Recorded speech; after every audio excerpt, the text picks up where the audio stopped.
Bonjour les amis, j'espère que vous allez bien. Aujourd'hui, petite vidéo critique d'une saga que j'aime énormément. Encore une saga des années 80. Bon, ça devient vraiment le style de ma chaîne. Voilà, moi je suis un enfant des années 70-80, donc j'ai énormément ma période de jeunesse.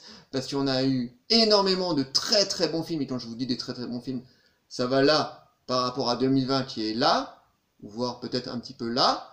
Mais à l'époque, on avait la chance d'avoir de très très bons films qui ont marqué notre rétine et notre cœur de cinéphiles. Et c'est de ça que je vais vous parler. Et vous allez voir, vous la connaissez tous. Si vous êtes un peu cinéphile, vous allez dire oui, mais bien sûr que je le connais. Cette saga est La Mouche de David Cronenberg. Et je peux vous dire que là, c'est du très très lourd. C'est parti. I think you're making a mistake. I think you really want to talk to me. Sorry, I have 3 other interviews to do before this party's over. Yeah, if they're not working on something that'll change the world as we know it. They say they are. Yeah, but they're lying. There is a limit, even to the imagination. Human teleportation, molecular decimation, breakdown, and reformation is inherently purging. Where our greatest creations meet our deepest fears. Something went wrong, Seth. When you went through, something went wrong. You are about to go beyond that limit. Those weird hairs that were growing out of your back, I had them analyzed. But they were definitely not human. If you saw how scared and angry and desperate he... I'm sure Time Boy Merritt was a very nice person too when you saw her socially. No! You're afraid to be destroyed and recreated, aren't you? You're changing, Seth. Everything about you is changing. Oh no. What's happening to me? Am I dying? I want to know what's going on. What does the disease want? Those two turned me into something else. Oh no. A fly got into the transmitter pod with me that first time when I was alone. Don't go back to it. It could be contagious. I'm afraid! Don't be afraid. No. Be afraid. Be very afraid.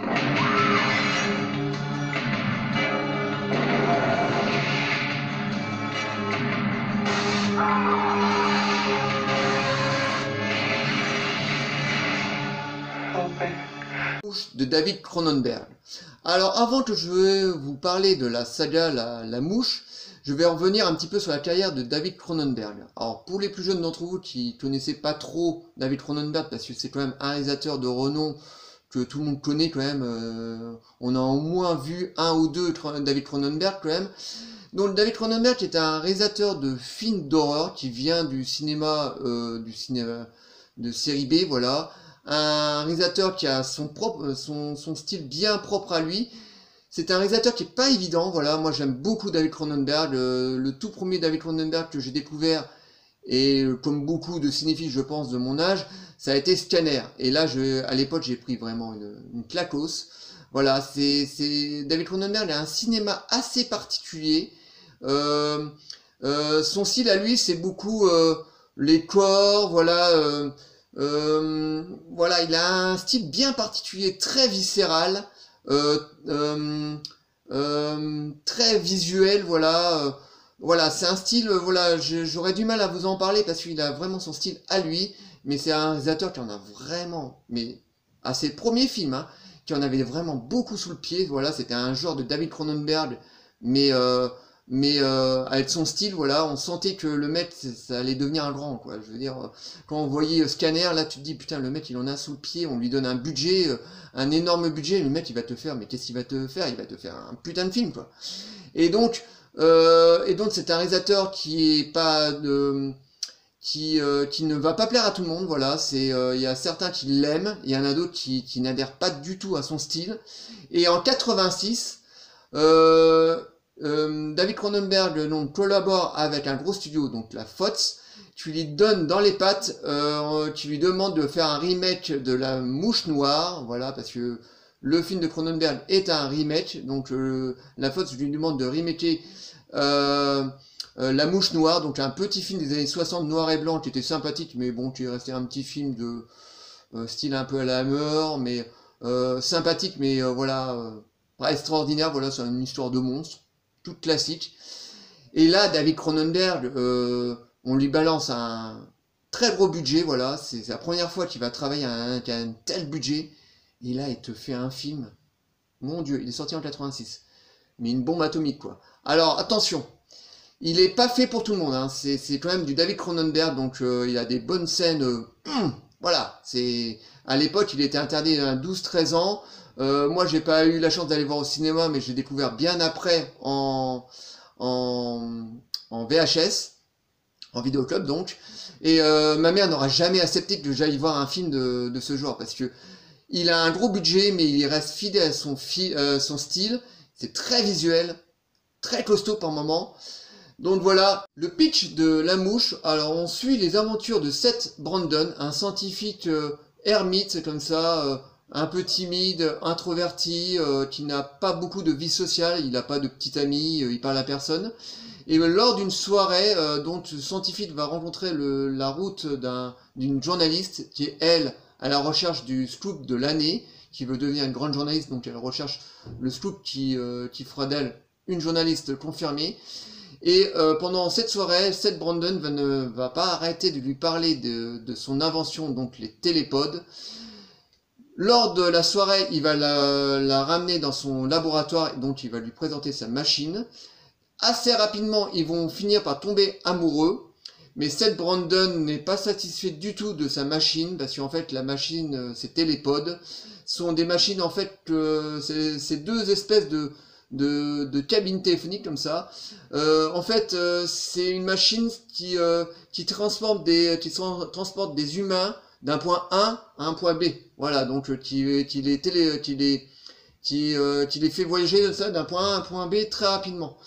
Malheureusement, Seth Brandon n'arrive qu'à téléporter que des objets inertes, genre comme une lampe, une pomme, n'importe quel objet inerte.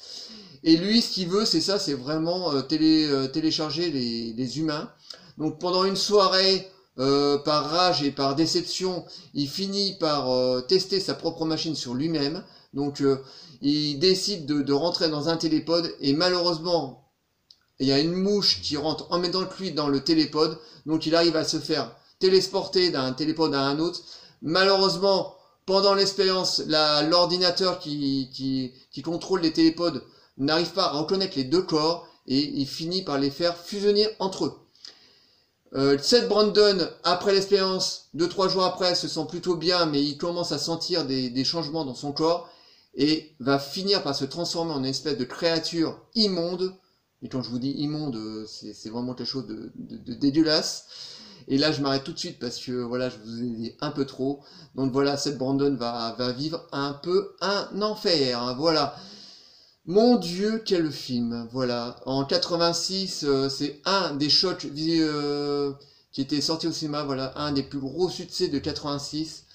Je peux vous dire que là, Cronenberg, lui qui venait du petit cinéma série B, voilà, comme vous voyez, Cronenberg, bon, c'était déjà un choc visuel, mais ça restait quand même une série B. Mais là, David Cronenberg, on lui a donné, la faute lui a donné un très gros budget. Il aurait pu se planter, voilà, parce que quand on est un petit réalisateur, on donne un gros budget, on te dit vas-y, voilà, sors-nous un gros film comme ça de fantastique horreur, voilà, vas-y.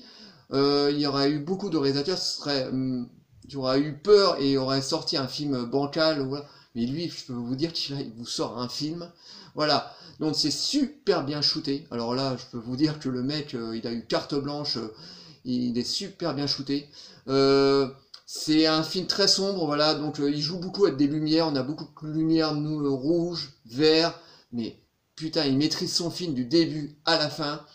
On a dans les rôles principaux, on retrouve Jeff Goldblum, qui était déjà un très bon acteur, parce qu'il était déjà connu à ce moment-là, mais là, il te délivre une prestation, pour moi, c'est de loin son meilleur film de sa carrière. Il y en a beaucoup qui vont dire que son meilleur rôle est dans Jurassic Park. Moi, je suis pas trop d'accord. Pour moi, le meilleur rôle de Jeff Goldblum, c'est de loin dans La Mouche. Jeff Goldblum délivre une prestation à tomber par terre. À côté de lui, on retrouve Geena Davis qui joue tout aussi bien, parce qu'au bout d'un moment, les deux personnages finissent par tomber amoureux, mais le duo, dès les premières scènes, marche du feu de Dieu, quoi. Le duo, mais marche. Bon, il y a David Cronenberg derrière, donc il a très très bien su coacher ses acteurs, donc le duo marche à merveille.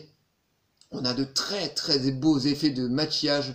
Vraiment là on était au top des effets de maquillage. On a de très beaux costumes en latex comme ça, mais plus vrai de nature, mais voilà, les maquillages sont tellement bien faits que franchement on y croit quoi. On est vraiment pendant le déroulement du film, on est vraiment persuadé qu'il est en train de se transformer en espèce de cette créature toute dégueulasse. Donc le film il est maîtrisé du début à la fin, c'est vraiment un film mais d'une générosité mais à souhait quoi. On a une très belle musique, voilà, très belle musique qui accompagne le film comme ça, c'est très, on a des thèmes comme ça qui à la fois qui est terrifiant et à la fois qui est très touchant. Voilà, on a un score mais encore de dingue.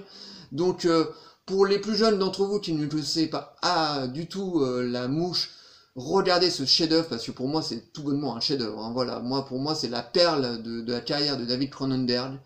Donc pour les plus jeunes, donc allez découvrir, allez dénicher La Mouche parce que c'est vraiment une perle absolue. C'est voilà. J'en dirai pas plus sur La Mouche de David Cronenberg, mais un putain de chef-d'œuvre. Voilà. Topissime.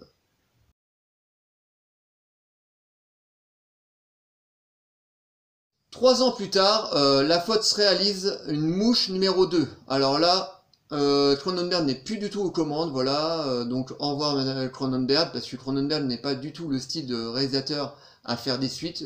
D'ailleurs, je ne pense pas que dans sa filmographie, il a fait une suite, je ne pense pas. Mais voilà, donc David Cronenberg n'est plus du tout aux commandes de cette Mouche numéro 2. James Van Bloom, c'est pareil, au revoir James Van Bloom, mais enfin bon, c'est pas étonnant, vu ce qui devient à la fin de la toute première Mouche. Donc c'est logique qu'on ne revient pas dans cette Mouche numéro 2. Jenna Davis, c'est pareil, ne reprend pas du tout son rôle. Donc là, on se retrouve avec un casting complètement nouveau. Alors, que raconte cette Mouche numéro 2? Donc on suit les aventures de Martin, qui n'est d'autre que le fils de Seth Brandon. Voilà, donc un enfant qui est plutôt ordinaire au début, et assez rapidement on s'aperçoit qu'il grandit plus vite qu'un enfant ordinaire. D'ailleurs, il grandit 3 fois plus vite qu'un individu classique. Voilà, donc, et assez rapidement, on s'aperçoit que Martin va hériter de la malédiction de son père, et qu'il va lui-même devenir une créature dégueulasse, comme son papa. Super. Donc c'est une suite qui est sympathique. Je me rappelle à l'époque, je l'avais pas vu au cinéma, mais je l'avais vu en cassette vidéo. C'est une suite qui se laisse regarder facilement, il est relativement bien shooté, j'aurais absolument rien à dire sur la réalisation de ce film, il est relativement bien shooté. On retrouve de très beaux effets spéciaux, de très beaux maquillages. Eric Stoltz, qui joue le rôle de Martha, donc qui a le rôle principal dans le film, se débrouille plutôt bien, il n'a pas à rougir de la prestation de James Van Bloom dans le premier par exemple, mais il se débrouille plutôt pas mal. Les acteurs sont plutôt bons, voilà, donc c'est une suite qui se laisse regarder sans problème, voilà, il dure 1h40, on voit pas le temps passer, donc voilà, si vous regardez le premier film, vous pouvez largement vous regarder la suite, c'est un film qui est vraiment plaisant à voir, moi je le vois régulièrement, j'ai toujours autant de même plaisir à le voir, donc il n'a pas du tout à rougir du film de Cronenberg. Bon, je vous dis, il est en dessous, bien sûr, mais c'est une suite relativement bien, voilà. C'est pas une suite bancale ou complètement pourrie, mais c'est une suite qui est quand même assez généreuse en termes d'action, en termes d'effets spéciaux. On en a pour notre argent, donc pour les gens qui ne connaissaient pas, qui n'avaient jamais vu La Mouche numéro 2, donc enchaînez-vous les deux films, il n'y aura pas de soucis, ça passera sans problème. Donc voilà, j'aime beaucoup cette suite, donc c'est une saga que je chéris énormément de toute façon. Donc voilà ce que je pouvais vous dire sur la saga La Mouche, voilà. Donc voilà, j'espère que cette petite vidéo vous aura plu. Voilà, likez, abonnez-vous, envoyez-moi des commentaires, dites-moi ce que vous pensez de la saga La Mouche, parce que c'est une saga que j'aime énormément, qui a chéri mon cœur de cinéphile. Et je vous dis à très bientôt les mecs. Ciao.